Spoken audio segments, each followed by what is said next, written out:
Welcome to the Human Formation Coalition's webinar, Building Team Strengths Through Coaching, presented by Killian. Joe has an MBA from the Katz Graduate School of Business at the University of Pittsburgh. He has an MA in Religious Education from Duquesne University.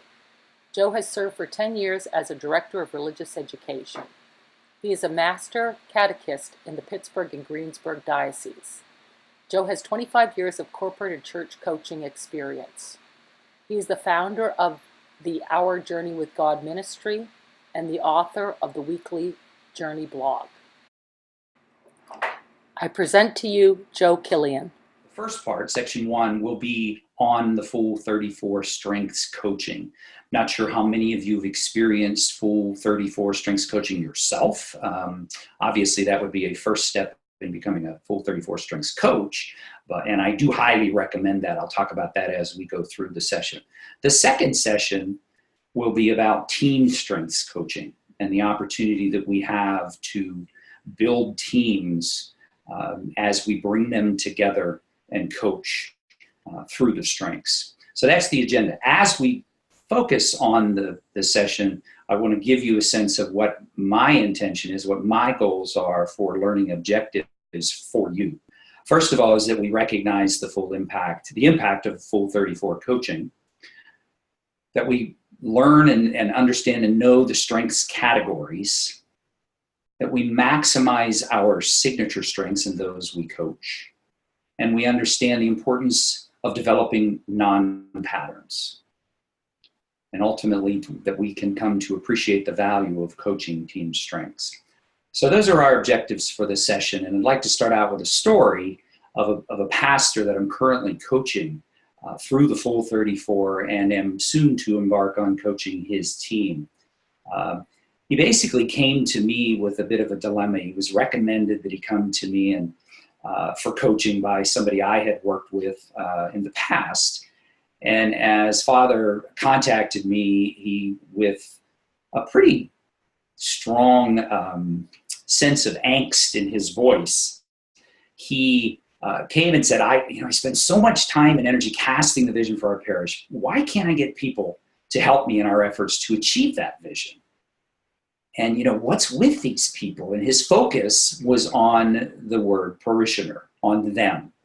And as we know, in order to help leaders in church and ministry, and as well as in organizations outside of the church, we need to have leaders focusing on first growing themselves. And that was the initial thing that I did with Father, was to help him understand that we needed to work in developing him prior to working with his team and then ultimately with his parishioners.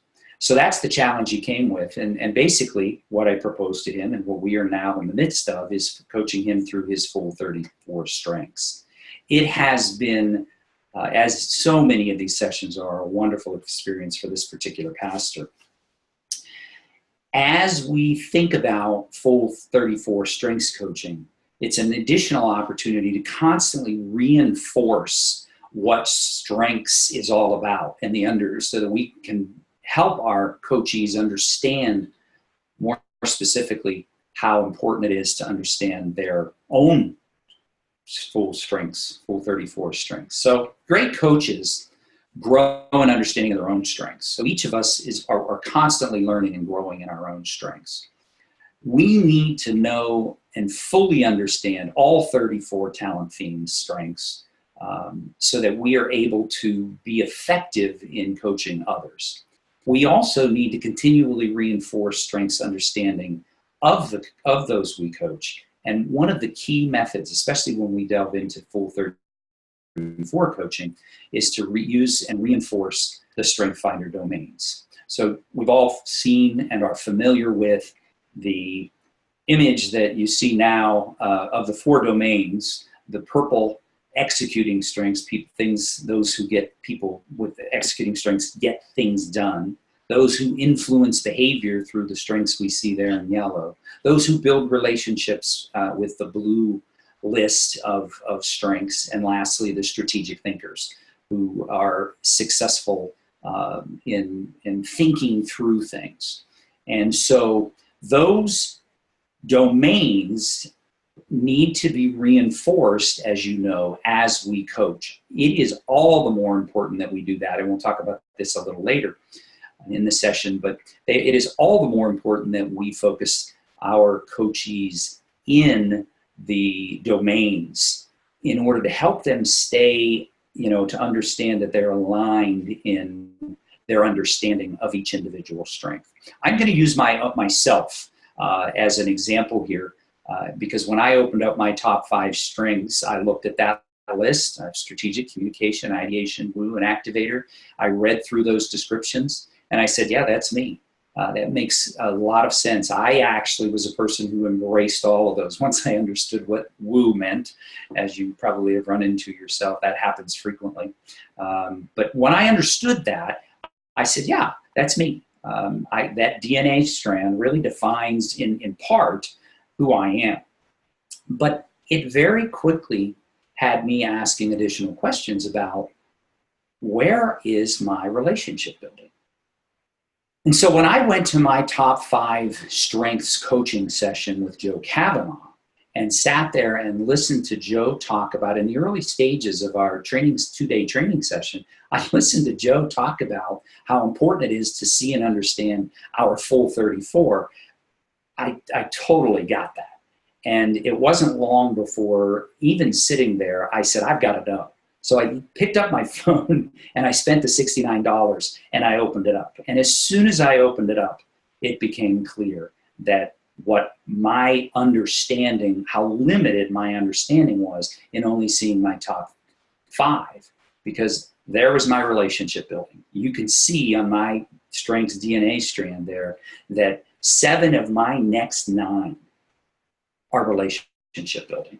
And that just clicked with me, and it just made me feel a lot better about what my understanding, and it was just at a glance. I could see that right away. Of course, when I looked at the theme sequence report and began to read through that, it made more sense, and it continues to grow in my understanding of that.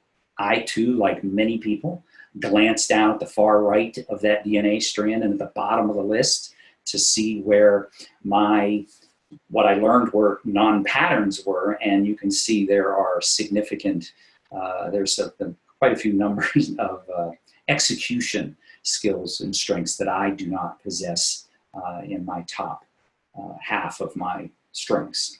So it is important that we focus people on the entire picture. That's why Full 34 coaching is so important.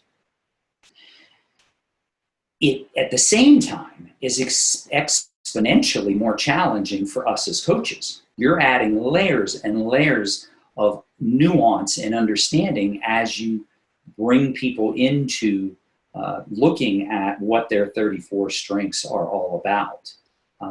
That's why the domains become even more important. That is why we need to have a clear understanding, and we need to help those we coach remain in the understanding of which domain things are happening in. That all provides us with a much broader and richer soil for coaching.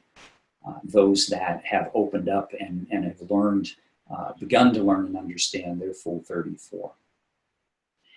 When we do so, and we need to understand that there are categories now, which are different than domains, and you'll see why in a minute, but that there are categories that define our approach and our focus in the coaching process when we're coaching full 34.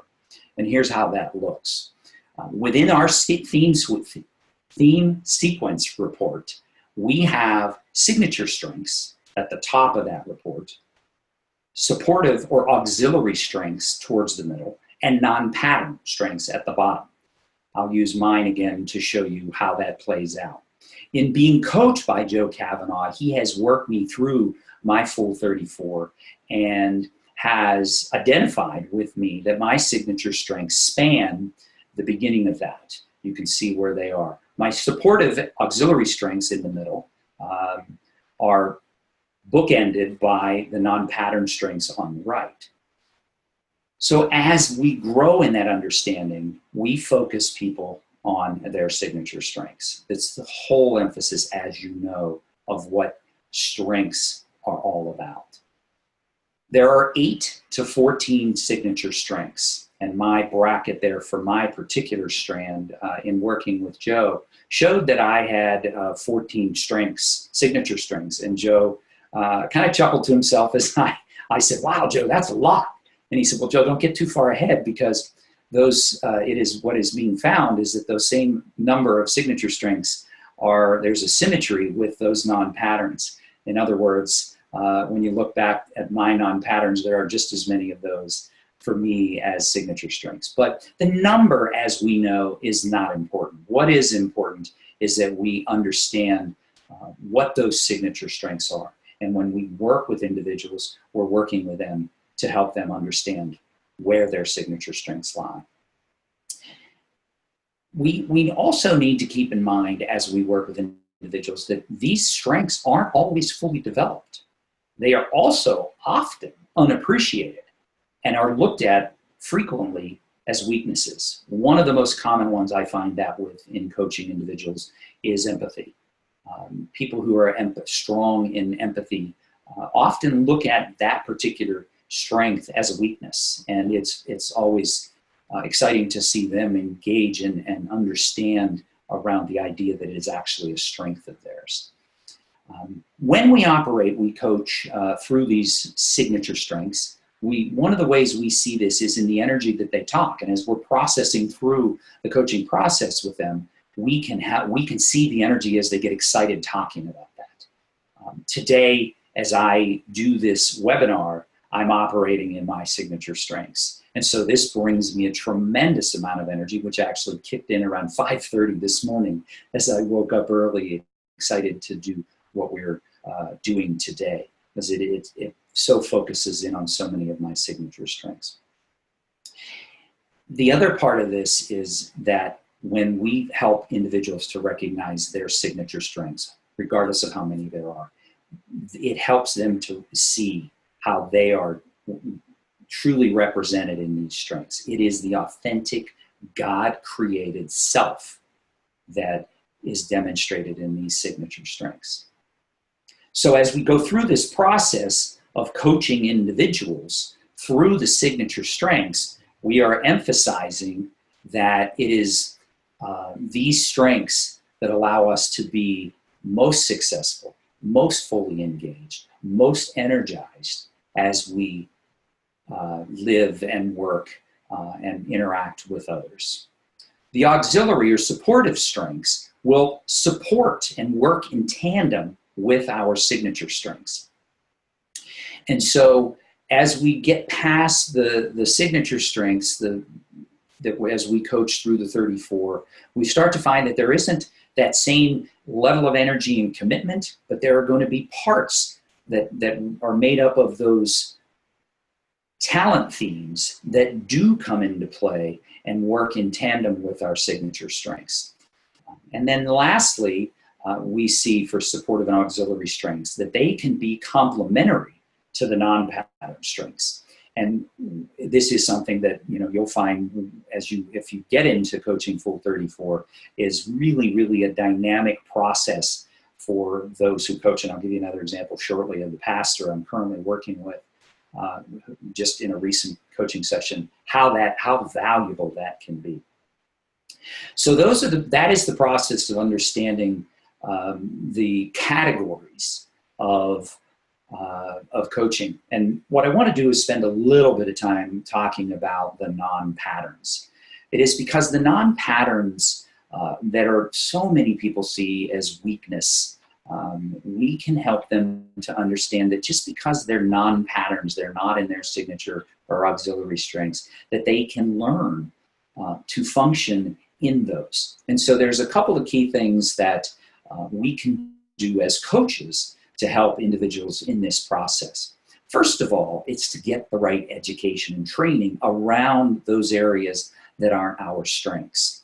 Perhaps you've seen this particular graphic. I use this in every coaching session, and I frequently go back to it as they struggle with the idea behind what is the difference between a talent and a strength. Remember, we know that. We understand this. sometimes it's important to go back to this graphic, particularly as you're coaching non-patterns, and suggest that they think about the fact that even though it's not one of their greatest strengths, it is something that can be developed over time, and by investing time in training and education, it can become more of a strength. It isn't necessarily looking to turn it into a signature strength, which really isn't going to happen because we're not hardwired that way. For me, it is very clear that I am not hardwired for administration, and I'll touch on that in a little bit. But there are times when I've learned to be educated in the areas that I'm not as strong in. So additionally, we, as I've already started to talk about, we need to leverage our greatest talents in coaching the non-patterns. And this pastor that I'm working with right now has gravitated to the fact that his non-pattern, which you'll see here, he quickly showed me when we opened up. This is a screenshot that he showed me off of his phone. He said, look at all that yellow at the bottom. He was so, it was a profound experience for him. It wasn't something that he was surprised to see because he knew he struggled to influence behaviors of others, but this helped him to understand why. He could see that all of that influencing behavior that was at the lower end in his non-patterns were very significant. So my role, my job, our job with coaches is to help them understand, to see it, to appreciate it, but not to dwell on it. Because what we want them to do is to focus on their top, their signature strength. So here's that same pastor's list, top 8. We had gone through his strengths, and you can see he's got a combination there of relationship building, execution, and as you go further down through his, you would see additional strategic thinking. But you have to go all the way down to his number 16 before you get to an influencing behavior. And he began to dwell on that. So we talked through that in the coaching session when we had opened this up, so that he could understand that while they're not signature strengths, we could develop those and rely on his greatest strengths, his signature strengths, to accomplish what he needed to accomplish. And it was really cool because we broke up that session. I came back a few weeks later, and the problem had been solved.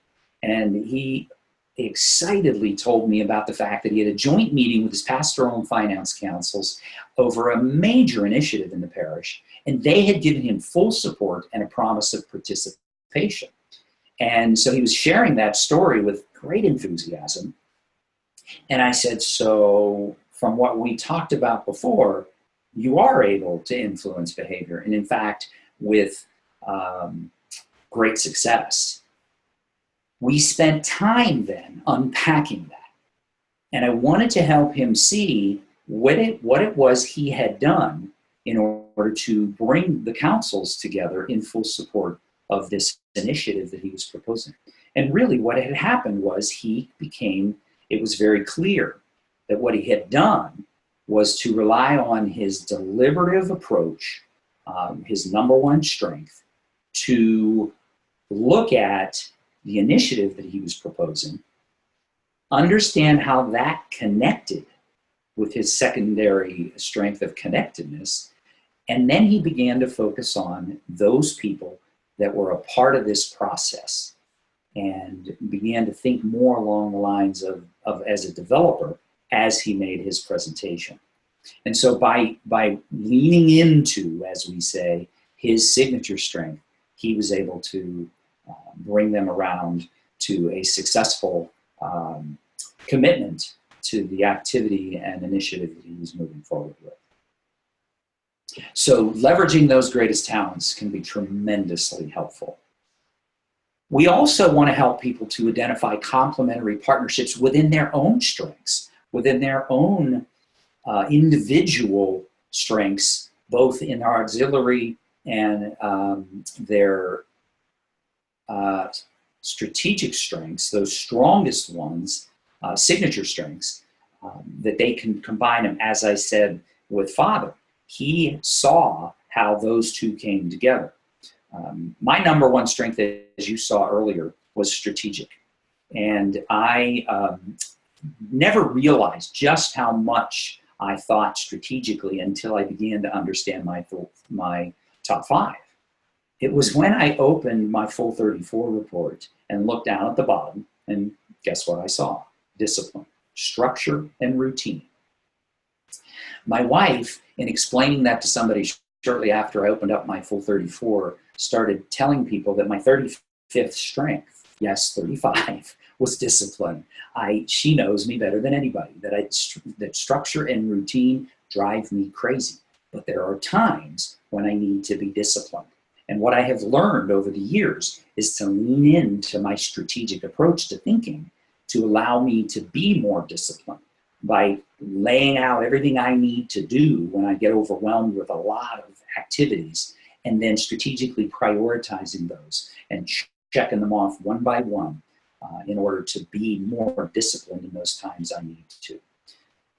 Father, in our conversation just the other day in our most recent coaching session, talked about a situation where he was planning to deliver a negative message to the parish. Not a negative message from the standpoint that he was being negative, but he was sharing with them the fact that there was a change that had to be made that he knew was going to be received negatively. And his initial reaction was to start thinking about how he could do that.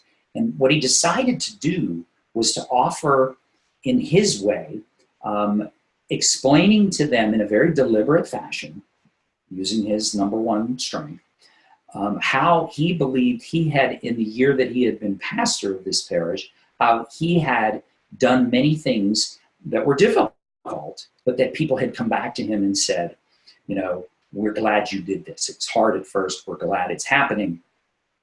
The more we talked about it, the more I had him think about how he wanted to influence behavior. We looked at his communication non-pattern, and we went through the process of how can he influence behavior through communicating.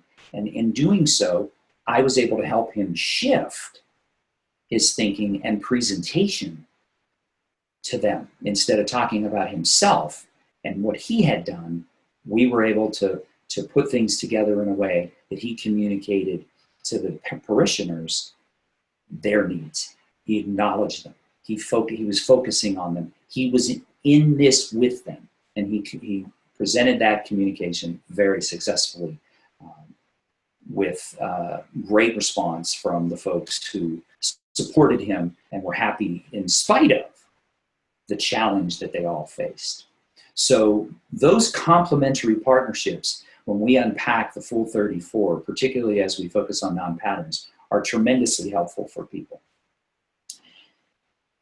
The other side of this is sometimes you just have to do it. And as I've already said, I don't have much execution strength at all. I lean into my arranger, which is a signature strength, and the only, other than belief, the only strength that's even near the top of my DNA strand for strengths.